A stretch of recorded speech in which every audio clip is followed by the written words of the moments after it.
Samajwadi party को ऐसा लगता है कि आज झटके पे झटका लग रहा है। शफीकुर रहमान बर्क का जाना जाहिर तौर पर मुलायम सिंह यादव के करीबी रहे, आज उनका निधन एक और बड़ा झटका।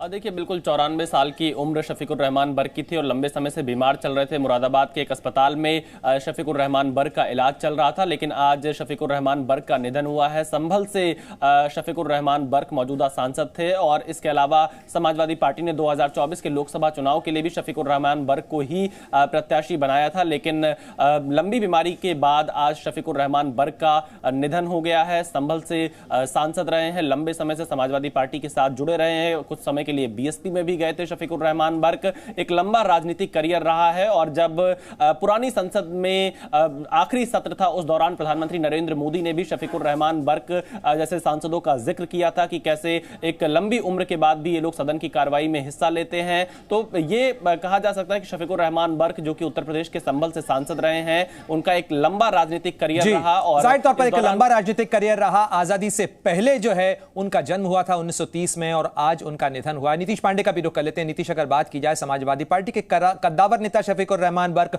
उनका जाना संभल के राजनीतिक समीकरणों समाजवादी पार्टी के लिए कितना बड़ा झटका, कितना बड़ा नुकसान?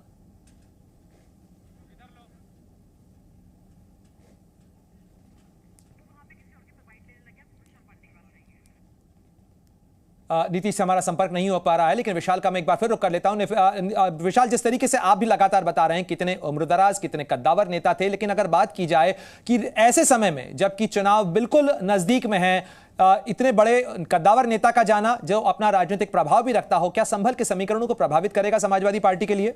देखिए, संभल में शफीकुर रहमान बर्क का अपना एक अलग प्रभाव रहा है और यही वजह है कि 2019 का लोकसभा चुनाव बड़े अंतर से शफीकुर रहमान बर्क ने जीता था। सपा बसपा का उस समय गठबंधन था। इससे पहले भी कई बार शफीकुर रहमान बर्क सांसद रह चुके हैं और इस बार भी समाजवादी पार्टी ने 2024 के लोकसभा चुनाव के लिए शफीकुर रहमान बर्क को ही अपना उम्मीदवार बनाया था, क्योंकि संभल में जो मुस्लिम वोट है वो बड़ी संख्या में है और उस पर शफीकुर रहमान बर्क की अच्छी पकड़ मानी जाती रही है। और अब देखना यह होगा कि शफीकुर रहमान बर्क के निधन के बाद सपा किसे संभल से अपना प्रत्याशी बनाती है, लेकिन संभल की सियासत पर शफीकुर रहमान बर्क का एक बिल्कुल जाहिर तौर पर संभल की सियासत और अगर पश्चिमी उत्तर प्रदेश की बात की जाए तो वहां भी खासा जो असर रखने वाले शफीकुर रहमान बर्क का जाना समाजवादी पार्टी के लिए झटका होगा। नीतीश का भी रुख कर लेते हैं। नीतीश, अगर बात की जाए समाजवादी पार्टी को जो झटके लग रहे हैं आज, लेकिन शफीकुर रहमान बर्क का जाना जाहिर तौर पर मुलायम सिंह यादव के एक करीबी नेता और एक कद्दावर नेता का जाना जाहिर तौर पर समाजवादी पार्टी के लिए एक बड़ा नुकसान होगा।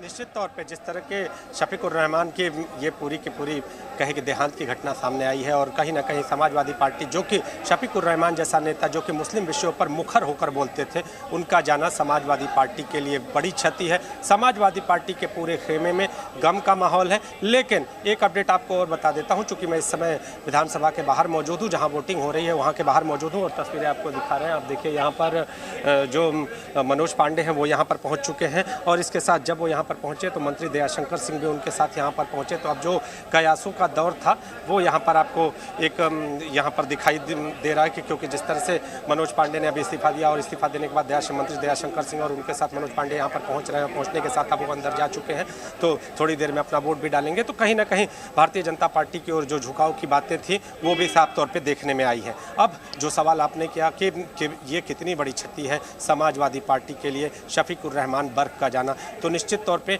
पीटीए का जो नारा है इसके साथ इसमें कहीं ना कहीं मुस्लिम भी फिट होता है समाजवादी पार्टी के खेमे को मजबूत करने की स्थिति में। और जहां से शफीकुर रहमान बर्क सांसद थे वहां से जो उनकी जाहिर तौर पर समाजवादी पार्टी के लिए इससे बड़ा झटका जरूर कहा जा सकता है। शुक्रिया तमाम जानकारी के लिए नीतीश, आपका भी, और साथ ही विशाल पांडे आपका तमाम अपडेट के लिए। जी न्यूज़।